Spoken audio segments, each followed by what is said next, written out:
It's recording now. Yep. Okay. Welcome to another groundbreaking episode of DMA Brandmasters, ladies and gentlemen. I'm your host Preeti Hoon, as always, back again to peel back the layers of marketing mastery. If you've ever marveled at the confluence of creativity and strategy, hit like and subscribe because today's episode is a treasure trove. This one dives deep into the riveting world of insurance marketing during India's most captivating periods, the IPL and the general elections.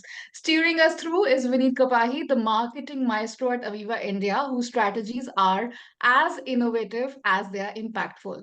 A DMA trailblazer and a visionary, Vinith has transformed the mundane into the magical, making insurance not just necessary but desirable. Today, he's here to share how Aviva navigates the choppy waters of high stakes media spends with finesse and foresight. What are we waiting for? Vinith, welcome. Thank you, Preeti. Thanks for having me on board.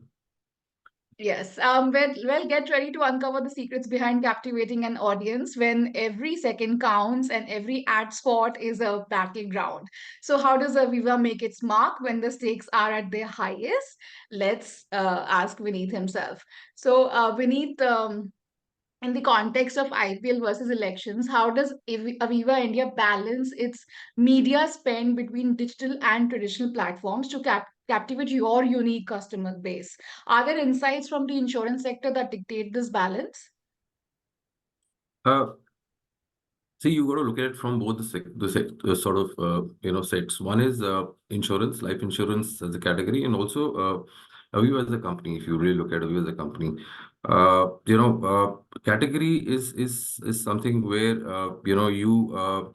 you're not really looking at very impulsive sort of purchase for a category like life insurance. People tend to sort of make intelligent decisions looking at the sort of investments over a period of time. What is it that they're looking at in returns? Whether they're looking at a child plan, Yeah. a protection plan, a retirement plan, and so on and so forth. So it's not like I said, a sporadic purchase. It's a thought through purchase. Yes, what you need is triggers. What you need is to really understand what's available in the market. A media does that for us. I mean, media does sort of present, but I think from a media, the larger part is a brand awareness. Aviva Mhm. has high awareness. We don't have a problem with awareness. Yeah, when Yeah. it comes to the other funnel part of it, which is when you're looking at a decision, intent to purchase and so on and so forth at that point. Uh, and also the consumer segment that we look at, because uh, we uh, we don't really do a lot of I would say traditional media, because we want to go to specific sets of customers only. Traditional media is like it's a high entry fees. There's a lot of spillage. It's for masses. We want judicious spends. We want targeted campaigns. We want to only talk to those people who are in market audiences. Okay. That's why we go more towards, and I think a lot of financial companies today do that. They move a lot towards, until unless somebody is really looking at building awareness to a certain level, wherein the Hmm. traditional media really plays a larger role. Okay. So Sure. that's one. The other thing is also when it comes to TV, a lot of good works happening in the connected TV space. That's where you can engage cold cutters or segmented cohorts that you're looking at. Where there are intelligent signals to reduce pilferage. There are customized messagings that are available for you to sort of really go specifics to those cohorts that you really want to talk to Okay. and Sure. monetize. So. So when it comes to IPL and elections, how does this thought process, this strategy sort of changes or stays, it remains the same when it comes to these high profile events, the kind of, the people that the masses that are involved, the eyeballs are massive. How does this play out for you? So, irrespective of the two categories, I'll talk Yeah. about I'll talk about probably the politics a little later, the elections a little later. But let's talk about sports. When you're talking about sports, again, when we say digital, I it's a great event for us to really get to the right audiences uh, with specific targeting within the digital landscape also. Right? Okay. I don't need to, like I said, I don't really need to. So look at it, how has digital evolved? I remember back in early 2000s when digital was coming in, there was something known as roadblocks. You could just go and mask a particular channel, and probably people are going to see you the whole day, irrespective of where they come from and all that. That's changed now. There is nothing like a roadblock. It's like specific sort of people. Who do you Mm. want to target? For me, I would want to target somebody who are bread earners, somebody who's 18 to 34 year of age, who is the primary, like I said, earning member of the family, uh, from specific uh, from specific geographies, from specific I would say, life within the lifespan where he's sort of, joined a first job, a new early parent, and so on and so forth. So those are the sort of people I really want to look at, depending on whether I want to give a protection plan or something else. I can Mm. actually, with the sports, get to a larger audience because it's a high ticket event, but yet target a specific geography and a specific profile of consumer. Okay. So as compared to IPL elections, you say that it does not really fare out for you when it comes to choosing media. Yeah, I mean, I would say IPL does to a certain extent, but within IPL also, I have a choice to who to show, who not to show. I But see. for elections point of view, I would say we slightly stay away from politics, So election news also, for that matter, Okay. uh, Understood. is, is Sure. is something that yeah, Okay, so insurance is a field driven by trust and credibility. We all yeah, know that. yeah. What innovative content strategies does Aviva employ to stand out during the saturated media periods of IPL and elections? Uh, uh, like I said, if you look at it, we are like you've also mentioned, we are a category which is about trust and credibility, because we are looking at long-term relationships over consumers. So it's not about really uh, going in during these high-profile events and expecting conversions to happen and sales to happen right at that point of sale. We need to Okay. be there where the right audience is there, and IPL kicks that tick, audiences are there, but then it's also a function of what do you actually show the audiences. I can just sort of look at a life cycle of a consumer right now. Let me just give you an instance for that matter, right? That entire audience can be actually further segmented into people who are first time jobbers, who are first time parents, who have who are there in the market to make a certain sort of an investment right now because they have surpassed being parent or being a first time jobber. So I can then start putting a protection plan for somebody who's a first time jobber, a child plan for somebody who's a first time parent, uh, somebody who's about 27, 28 years of age, who has a little higher risk appetite, giving him more marketing products, somebody who's a 30, 35, who's already achieved all these things, giving him a more guaranteed sort of a product. Those buckets can be segmented within the online for the IPL also. And if I Okay. instantly talk to those guys about where do they fit in their life cycle, it actually sort of gives them, I would say, more than awareness. I get them into a bucket where I start actually building my brand trust with them, and hence future customers for me. Sure, but what about the content strategies that you drive during these periods? And what exactly do you focus on when it comes to content? And how do you sort of, make sure that the creativity is as substantially present in your media mix as technology? So let's look at it. Sporting event, a great topical event for me. Anything that I can actually put with sports as topical. Any sports event for me is basically going to be only a topical event because it's not something which is a long time, right? So I would sort of look at uh, anything that actually gives me a high when it comes to sports along with investments. So that's how I look at it. But I can generalize and tell you, uh, you know, uh, for example, topical events for me, for an IPL topical events, uh, uh, probably to a certain extent where somebody wants to put their children into sports, and they're really Hmm. looking at what is it that they can do for sports, right? Okay. Today, getting into a sports academy is also high ticket investment, right? Is this something that we can look at or not look at? There aren't too many players who really talk about anything in that sport, but it's basically a larger education investment that a parent can make when some if they want to really put their children into sports. Nothing specific in today for sports, but a larger platform for education or child investment does come in. That's something I would want to promote.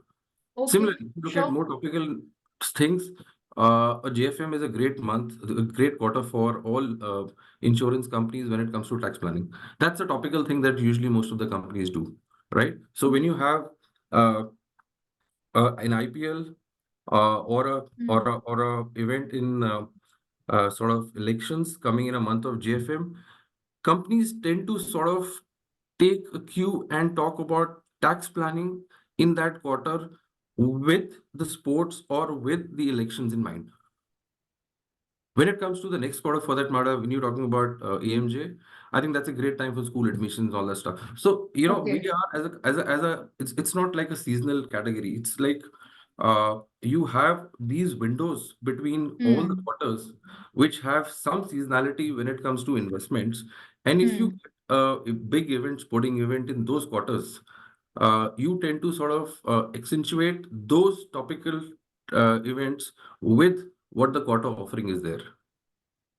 Okay, sure. Understood. And considering the very demographics Aviva caters to, how do you tailor your advertising strategies to engage and educate potential customers during these peak advertising times? So I think the foremost for us is that uh, uh, I mean, if you really look at it, what is it that we think works? We look at uh, see, again, nothing specific, but what we have started looking at is what are the contents that really make us relevant to those consumers. And if you are able to put Hmm. some content pieces which are relevant for the consumers, uh, is something that we can look at. The other thing also is at any point of time, uh, are there a role of, and I'm coming a little ahead, is are there a role of any new sort of influences or partnerships that can be looked at during these sort of points? And if Hmm. there are some styles of influencers who can actually make a difference, why not engage with them in terms of the right content? Okay, sure. But what about the digital transformation of things that it has been a buzzword across industries? How has this trend specifically impacted Aviva's approach to advertising during large-scale events like IPL and elections? Uh, I would say each campaign that we do drives a different business objective, so we evaluate those in the right awareness levels. And we take a lot of qualitative inputs and then sort of move forward in them. Uh, but Mm-hmm. like I said, I mean, there's nothing different from what I've sort of answered you earlier on this. Yeah, sure. But how technology plays a vital role in your decision making? See, on the technology front, I think the one thing that we are sort of looking at on an ongoing basis is investing in the infrastructure part, which clearly means that are we making enough seamless customer journeys? Because insurance category also moved to a D2C sort of a platform. So we are looking at seamless onboarding, seamless servicing for all our customers. That's an area where we find that it's time that categories like us move away from too much of traditional on ground to a more seamless D2C. So a consistent Sure. investment in terms of really doing a seamless onboarding and a seamless continuous servicing experience to the consumers. The other thing that for a category like us is, prioritizing data security and privacy. Because the Mm-hmm. consumer data is something that we really need to be sort of very sure on. We've had robust data security measures to comply with, regulations and build user trust. No data leakage, nothing. That's extremely important for a company or a category like us. And we also stay updated with the technology trend. So you have a lot of adoption of the AI-powered recommendations which are coming in. Hmm. We're using AI across and cloud-based solutions across to keep enhancing digital user experiences. Sure. In addition to that, we're Are you also, implementing those? oh yes, we are very much. Okay. In addition to that, what we are also doing is uh, if you really look at it, in today's context, when you reach out to a consumer, how do you reach out to consumers where you give them a very differentiated sort of experience? So having something like, a digital kiosk where somebody just walks in, and you have an AI powered tool. When he looks into the AI powered tool for 15 minutes, 15 seconds, and the guy is able to get the entire vitals, his his health checkup, sort of, what does he look like. There is another AI powered tool where we're talking about somebody standing on a machine for 15 seconds, and he gets all his vitals, and sort of a sensibility in terms of how his health is. And thereafter, another sort of AI tool where you sort of go ahead and put a little bit of your financial details, and if you're able to sort of mail uh, uh, a view of a calculator, which basically shows you Hmm. what how well are you in terms of financial planning. You just have to answer certain specific questions when you get the answers on that. So we Hmm. are building all these AI-powered tools, and I think digital, along with the three things that I've talked about, seamless onboarding and data security and privacy and technology trends AI-powered, is something that we've been consistently doing and continue to do. Sure. And do you see any significant changes there when with the advent of technology and implementation? Oh yes, we see a lot of Yeah. change happening on an ongoing basis there. Oh, It's okay. it's a ever evolving space for us, and we are keeping a very close tab. It's like I said, with the AI coming on everything, single usage that we do, we find it's very interesting and changing every now and then. Does it keep you on your toes? Absolutely, it does. Absolutely. I think Sure. nothing to talk about a generative AI right now because that's something which is a different topic. But uh, actually, no surprises there that is going to keep all the marketers on their toes. Yeah. Sure. So could you share how Aviva measures the ROI of advertising investments during significant events like we're talking about, and how do these metrics align with the or differ from the industry standard? So the metrics will always remain the consistent part, but it is which part of the funnel are you actually uh, taking into consideration? So, like I said, every marketing campaign has to have a certain reach and awareness, or a certain amount of impressions that we have, and then leading to conversions, which could be login. And in case of insurance, could be how much business numbers have you logged in, and how much business numbers have you issued. So Hmm. that funnel does not change. What changes that what percentage are you able to move from one campaign to the other campaign? Uh, in a high ticket campaign, you certainly do find that the reach and the impressions are enormous. But if that translates into a similar percentage of conversions, which means that it is done well, because usually when you have high impressions, the conversions usually lag behind. So top of the funnel Okay. looks great, but the minute you come to the mid and the low part of the funnel, you usually start finding numbers dropping out. Sure. Sure. Okay. And what about like you mentioning about the funnel and the conversions? In this high pressure scenario of IPL and election campaigns, how does Aviva balance brand building with performance marketing? And are there any specific challenges or advantages in the insurance sector? Like I said, insurance is not an impulse-driven category. Right. So, you need to be consistently engaged with the consumers, irrespective of whether you're talking about any market properties like this. It gives you visibility to cater to a larger audience and sort of reach and get higher impressions. So, I would say that's the minute you have an advent where you start looking at consumers and the consumers start seeing you on multiple locations, that's the time when consumers start considering your brand or considering your Okay. product. But it does give me inroads to a larger audience, like I said. And the minute I have somebody in my some consumers in my consideration set, certainly moves the bucket for me, certainly moves the middle and the lower funnel for me. Sure. And you did mention about the influencers and celebrity Yeah, endorsements yeah. a while back. And what is your strategy during these periods when it comes to influencers and celebrity endorsements? And does the insurance sector approach these partnerships differently compared to other industries? Uh, Well, I think the category looks the same as any other category today. We do find a lot of celebrities endorsing life insurance companies also. There is no differentiation. You will find a star on a life insurance category versus the A star going on any other commodity product also. So influencers and celebrities are part of the category also. However, our approach to the influencers is a little more different. Mm-hmm. Look at we don't really look at stars who want to go talk about a brand, but we are looking at exploring macro and micro influencers. But I really Okay. the reason we want to do that is because uh,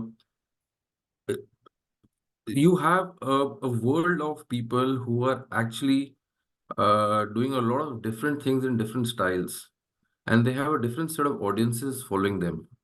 And I really want people with their own style to go and talk about the category or the product to specifics, people who like to follow them.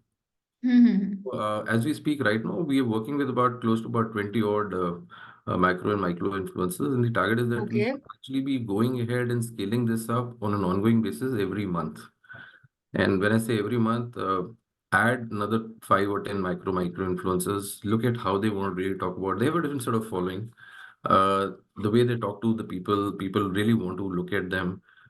Get connected with those people with specifics to what are their life goals, how do they look at investments and other things. In I addition to see. that, we are a company who's looking at a holistic, I would say, approach when it comes to health, wellness, and financial wellness of consumers. Okay. So in that space, what we do, by the way, every Wednesday in the morning we have yoga sessions, and they are given live on all our social handles.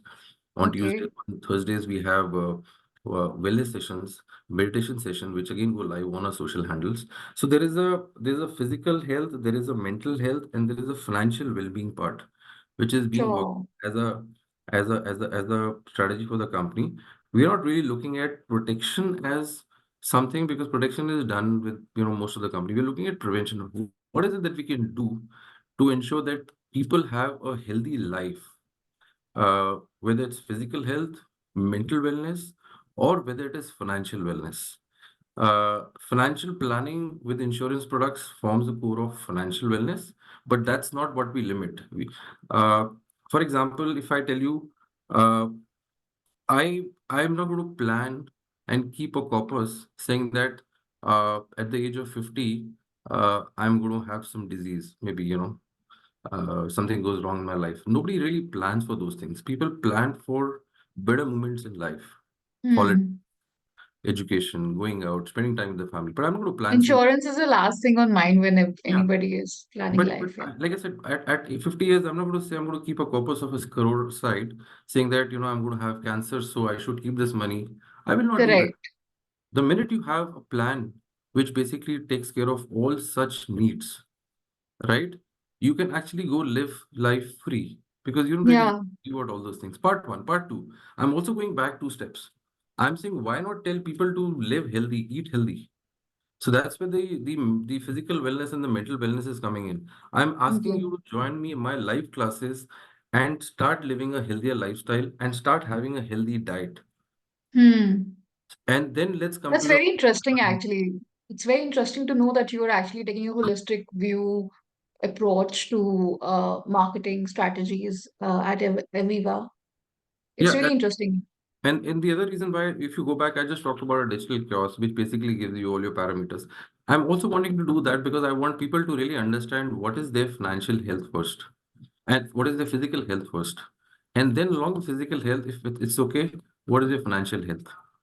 So, like I said, it's all about prevention and not about protection only. How do you prevent? How do you live a healthy lifestyle? Sure. And then ensure that everything, whether it's your health, your wellness, your mental wellness, or your physical wellness, is all taken care of. Sure. And what factors usually influence Aviva's decision to sponsor events or IPs during the IPL and elections? And how do you assess their value in terms of brand visibility and customer engagement? So, like I said, it's a conscious decision for us to stay away from political events. That's something that we don't, even if that means looking at going online when there are elections on board or something. We don't really, but from a sports point of view, like I said, we do consciously look at specific cohorts of audiences that are there in market who are looking at specific interests of products within those age brands.